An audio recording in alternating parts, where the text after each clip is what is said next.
Hi friends, ఈరోజు మనం బౌద్ధ కథలు అనుసరించి లక్ష్యాలను వేగంగా సాధించడం ఎలా అనే దాని గురించి మాట్లాడుకుందాం. ఇప్పుడు కథలోకి వెళితే ఒక యువకుడు చాలా ప్రతిష్టాత్మకంగా ఉన్నాడు. అతడికి చాలా పెద్ద కళ్ళు ఉన్నాయి. చాలా సాధించాలనుకున్నాడు. కానీ అతనికి చాలా తక్కువ సమయం ఉందని అతను ఎప్పుడూ భావించేవాడు.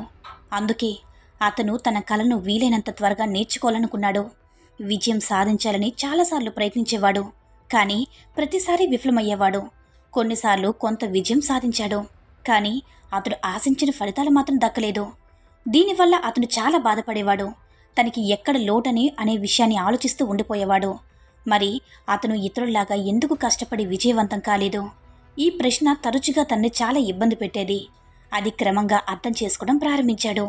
బహుశా అతను తక్కువ సమయంలో గొప్ప విజయాలు సాధించగలిగే నియమాలు మరియు రహస్యాలు తెలుసుకోలేదు.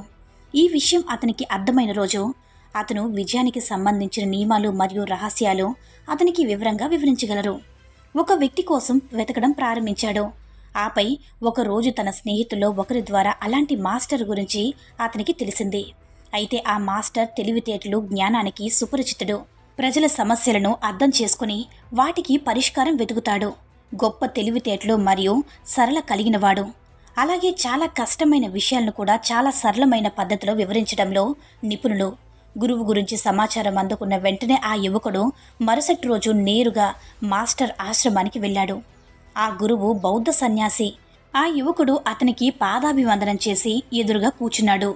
బౌద్ధ సన్యాసి చెప్పడం ప్రారంభించాడు. గురువుగారు, నా కలలు చాలా పెద్దవి. నేను జీవితంలో చాలా సృష్టించాలి అనుకుంటున్నాను. అంతేకాకుండా ఎన్నో చేయాలనుకుంటున్నాను. నేను పెద్ద పెద్ద విజయాలు సాధించాలి అనుకుంటున్నాను. కానీ నేను చాలా తక్కువ సమయంలో ఇవన్నీ సాధించాలి. వీలైనంత ఎక్కువగా కష్టపడి త్వరగా లక్ష్యాన్ని చేరుకోవాలి. ఎన్నోసార్లు ప్రయత్నించాను, కానీ ఆశించిన ఫలితాలు రాలేదని చెప్తాడు. ఆ ముఖ్యమైన నియమాలు మరియు విజయ రహస్యాల గురించి నేను మీ నుంచి తెలుసుకోవాలి అనుకుంటున్నానని అంటాడు.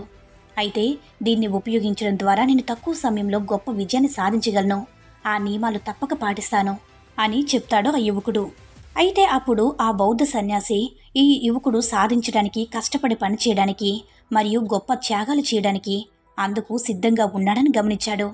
ఆ సన్యాసి కళ్ళలో ఆ యువకుడి కళ్ళలో చూస్తూ గంభీరమైన స్వరంతో చెప్పడం ప్రారంభించారు. మీరు పూర్తి చిత్తశుద్ధితో పాటించగలిగితే ఇలాంటి 8 నియమాల ద్వారా ఈరోజు మీకు చెప్తాను. ఇవి కనుక మీరు 10 సంవత్సరాలు మీ లక్ష్యాన్ని 10 నెలల్లో పూర్తి చేయవచ్చు. ఒక షరతు ఏంటంటే, మీరు ఈ నియమాలపై పూర్తి విశ్వాసం కలిగి ఉండాలి. వాటిని పూర్తి చిత్తశుద్ధితో పాటించాలి కూడా. అయితే మొదటి నియమం ఏంటంటే, మొదట మీరు మీ మనసును అవకాశం కోసం తెరిచిపెట్టడం. అలా చేయడం వల్ల 1 సంవత్సరం పని 1 నెలలో పూర్తి చేయవచ్చు. మీరు సాధించగలరని మేము మనసును ఒప్పించాల్సి ఉంటుంది. ఎందుకంటే మీకు లోపల పూర్తి విశ్వాసం లేకపోతే మీరు ఈ 10 సంవత్సరాల లక్ష్యాన్ని మీరు 10 నెలల్లో కొనసాగించలేరు. అందుకు అవసరమైన చర్యలు తీసుకోవాలి. ఏ లక్ష్యమైనా బయట ప్రపంచంలో సాధించే ముందు ఒకసారి మన మనసులో నెరవేరుతుంది అని చెప్పుకోవాలి. కాబట్టి ఆ అవకాశాన్ని అంగీకరించాలి. ఏడాది పాటు పెద్దగా చదువుకునే విద్యార్థి పరీక్షకు నెల రోజుల ముందు అన్నీ మర్చిపోయి చదువులో మునిగిపోతాడు. అతని ఫలితాలు అందరికీ ఆశ్చర్యపరిచేలా చేస్తాయి. అయితే ఆ విద్యార్థి తన పూర్తి శ్రమతో, ఏకాగ్రతతో ఆ నెలలో 1 సంవత్సరం చదువు పూర్తి చేయగలిగినప్పుడు మీరు మీ లక్ష్యాన్ని ఎందుకు సాధించలేరు? విజయం యొక్క నియమాలు అందరికీ సమానంగా పనిచేస్తాయి. ఇక రెండో నియమం, 6 నెలల పాటు అదృశ్యం. తదుపరి 6 నెలల వరకు మీ స్నేహితులు మరియు బంధువులు, మీ పొరుగు వారిని మర్చిపోండి. నిన్ను విడిచి ఎవరు వెళ్ళరు. ఉండాలని 6 నెలల పాటు అన్ని తలుపులు మూసేసి ఆ చికాకు కలిగించే విషయాలన్నిటికీ కూడా దూరంగా ఉండాలి. అంటే మీరు ఎప్పుడూ లేనట్లుగా ఒక 6 నెలల పాటు ప్రపంచం నుంచి అదృశ్యం కావాలి. మీరు 6 నెలల పాటు మీ లక్ష్యంతో మీ మనసు మరియు శరీరానికి దూరంగా ఉండాల్సి ఉంటుంది. 6 నెలలు అనేది చాలా కాలం కాదు, పెద్దగా కూడా అనిపించవచ్చు. కానీ ఎవరి కోసం ఈ త్యాగం చేస్తున్నారో చూడాలి. అది మీ స్నేహితుల కోసం కావచ్చు, మీ పొరుగు వారి కోసం కావచ్చు, లేదా మీకోసం కావచ్చు. ఈ 6 నెలలు కూడా మీ లక్ష్యానికి మధ్య ఎవరైనా వస్తున్నట్లయితే, అందులో ఎంత ధనవంతుడైనా సరే, మీ స్నేహితుడు మరియు బంధువులు వారు సొంత కారణాల కోసం మిమ్మల్ని సమావేశానికి ఆహ్వానించినట్లయితే అప్పుడు వారిని తిరస్కరించండి. ఎందుకంటే మీరు వెళ్ళాలా వద్దా అనే దారిలో ఎటువంటి తేడా ఉండదు. ఎందుకంటే అక్కడికి మీరు వెళ్ళినా వెళ్ళకపోయినా వాటికి ఎటువంటి తేడా ఉండదు. కానీ మీకు మాత్రం మీ జీవితంలో ఖచ్చితంగా ఒక అడుగు వెనకపడుతుంది. ఆ స్నేహితుడి గుంపు నుంచి దూరంగా ఉండండి. మీ సమయాన్ని వృధా చేసే వ్యక్తులతో స్నేహం చేయకండి. కొన్ని బంధాల్లో తప్పుగా అనుకున్నా పర్వాలేదు, కానీ అలాగే ఉండండి. మీ శక్తిని ఇతరుల వ్యక్తులపై వృధాగా చేయకండి. పూర్తి స్వార్థపూరితంగా ఉండండి. మీ గురించి మాత్రమే ఆలోచించండి. మీ లక్ష్యాల్లో ప్రణాళికలు మరియు కుటుంబం మీ జీవితంలో ఇవి మాత్రమే ఉండాలి. ఇక మూడో నియమం, సరైన మాస్టర్ని ఎన్నుకోండి.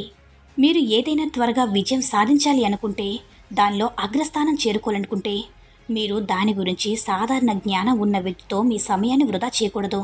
బదులుగా మీరు ఇప్పటికీ ఆ పనిలో గరిష్ట స్థాయికి వద్దకు చేరుకున్న వ్యక్తి వద్దకు వెళ్ళాలి.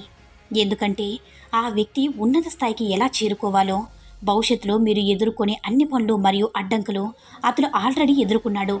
కాబట్టి అతను తన అనుభవాల నుంచి మీకు కొన్ని విషయాలు చెప్పగలడు.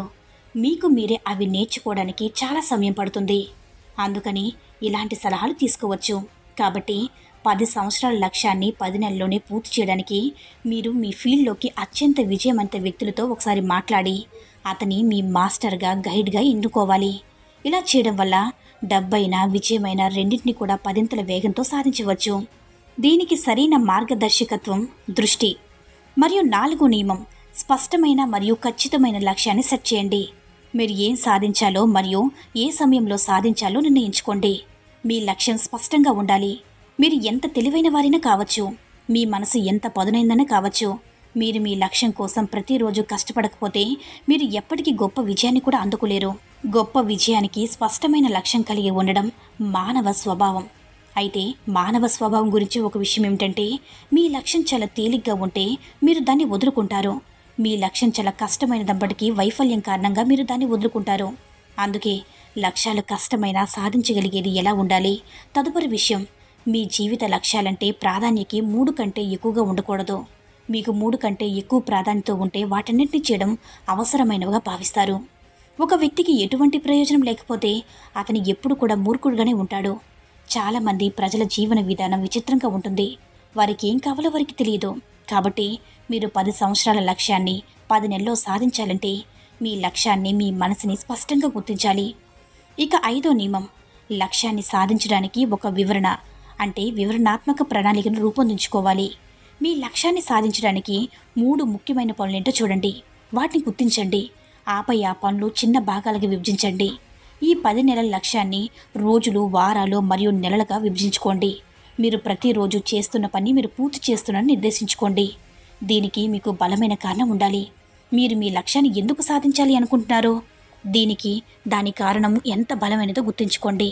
మీ లక్ష్యాన్ని సాధించుకునే అవకాశం ఎక్కువగా ఉంటుంది. ప్రతిరోజు మీ లక్ష్యం నెరవేరుతున్నట్టు చూడండి. అనుభూతి చెందండి.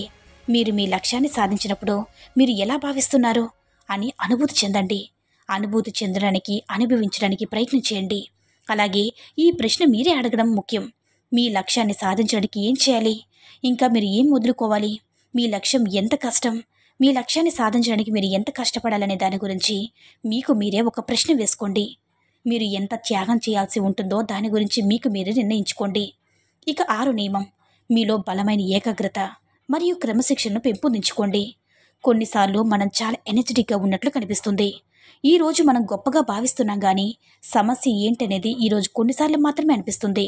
మీరు చాలా ఏకాగ్రతతో ఉన్న రోజు గుర్తుంచుకోండి. మీరు చాలా పని చేయాలని భావించండి, కానీ రేపటి నుంచి చేస్తాను అనుకుంటున్నారు. మీ లోపల ఒక ఉత్కంఠ నెలకొంటుంది. అలాంటి సమయంలో మీలో ఒక శక్తి ఉంది. మీరిది ప్రతిరోజు కూడా ఇలాగే జరిగితే మీకు సక్సెస్ కాలేరు. అప్పుడు మీ జీవితంలో ఏది సాధించలేరు. బద్ధకం, అలసట, ఏ పని చేయకపోవడం, పరధ్యానంలో ఉండడం, పదే పదే పనిని మార్చడం, ఇదంతా జరగకూడదు. అందుకే మీ దృష్టి ఈ గందరగోళాన్ని నియంత్రించుకోవడంపై ఉండాలి. మనం ప్రతిరోజు కొత్త శక్తిని ఖచ్చితంగా పొందుతాం. కాబట్టి దాన్ని సరిగ్గా ఉపయోగించుకోవడం నేర్చుకోవాలి. మీరు ఉత్సాహంలో ఉన్నప్పుడు, మీ ఉత్తమ సమయంలో మీరు అత్యంత ముఖ్యమైనది మాత్రమే చేయండి. ప్రపంచంలో మిగిలిన పనులన్నీ కూడా పక్కన పెట్టేయండి.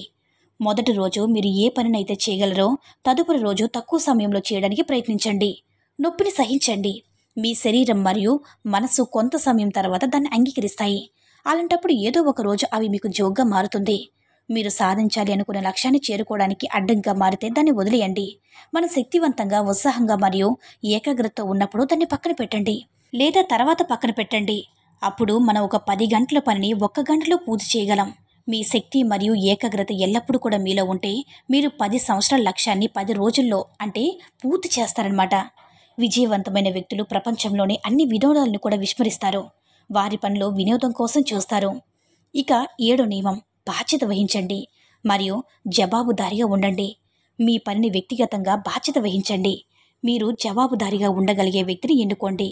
మీరు కొంత పని చేస్తారని వాగ్దానం చేసి అంటే వాగ్దానం చేసే పని పూర్తవుతుందా లేదని ఎవరు మిమ్మల్ని ప్రశ్నించగలరు? మీరు అతనికి సమాధానం చెప్పాలి. అటువంటి బాధ్యత మరియు సమాధానం మీ లక్ష్యం నుంచి తప్పుకొనివ్వద్దు. అప్పుడు మీరు కష్టపడి పని చేస్తూ ఉంటారు కానీ మీకు ఫలితం ఉండదు. సరిగ్గా ప్రయత్నిస్తే మీరు మళ్ళీ పై స్థాయికి వెళతారు. మీకు ఎప్పటికీ కూడా కింద స్థాయికి దిగజారరు. ఈ వీడియో నచ్చినట్లయితే లైక్ చేసి షేర్ చేయండి. మరిన్ని వీడియోస్ కోసం మన ఛానల్ని సబ్స్క్రైబ్ చేసుకుని మాకు కొంచెం సపోర్ట్ చేయండి. ధన్యవాదములు.